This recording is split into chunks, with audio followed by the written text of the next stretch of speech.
A young and inquisitive philosopher named George Berkeley once resided in the busy town of Perceptionville.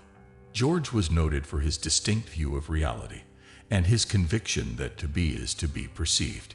He held that the existence of objects was wholly dependent on their perception by conscious beings. Our story begins with a simple encounter between George and a mischievous sprite named Percepto. Percepto was a master of illusion, capable of creating vivid and captivating experiences in the minds of those around him. One sunny afternoon, as George was strolling through a peaceful meadow, Percepto appeared before him in a swirl of glittering lights. Percepto, intrigued by George's ideas, decided to challenge the philosopher's beliefs. With a mischievous smile, Percepto offered George a deal. He would grant George the power to perceive the world through the eyes of others.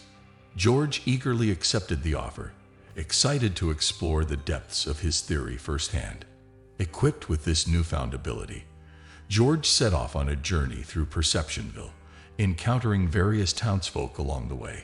He observed their perceptions and experienced the world through their eyes. From a young child's sense of wonder at the blooming flowers to an artist's appreciation of vibrant colors, George began to understand the richness and diversity of human perception. But as George delved deeper into the minds of others, he encountered moments of doubt and confusion. He witnessed instances where two individuals perceived the same object differently, leading to disagreements and debates.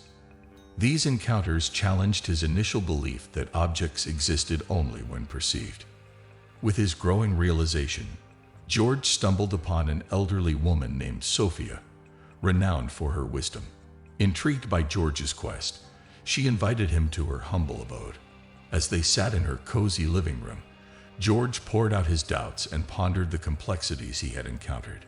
Sophia listened attentively, her eyes twinkling with wisdom.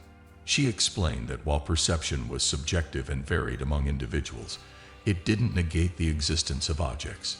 Instead, she suggested that perception was a collective web, where each person's experiences wove together to form a shared reality. Inspired by Sophia's insights, George began to understand that to be is to be perceived did not imply that objects cease to exist when unobserved. Rather, it highlighted the interconnectedness of consciousness and the role it played in shaping our understanding of reality. Empowered by this newfound wisdom, George returned to Percepto and thanked him for the transformative experience. He acknowledged that while perception was an essential aspect of existence, it was not the sole determinant. Objects existed independently of individual perceptions, but our understanding of them relied on the complex interplay of conscious minds. As George shared his journey with the townsfolk of Perceptionville, his ideas spread far and wide. People embraced the concept of interconnected perception, recognizing the beauty in their unique perspectives while appreciating the shared reality they collectively shaped.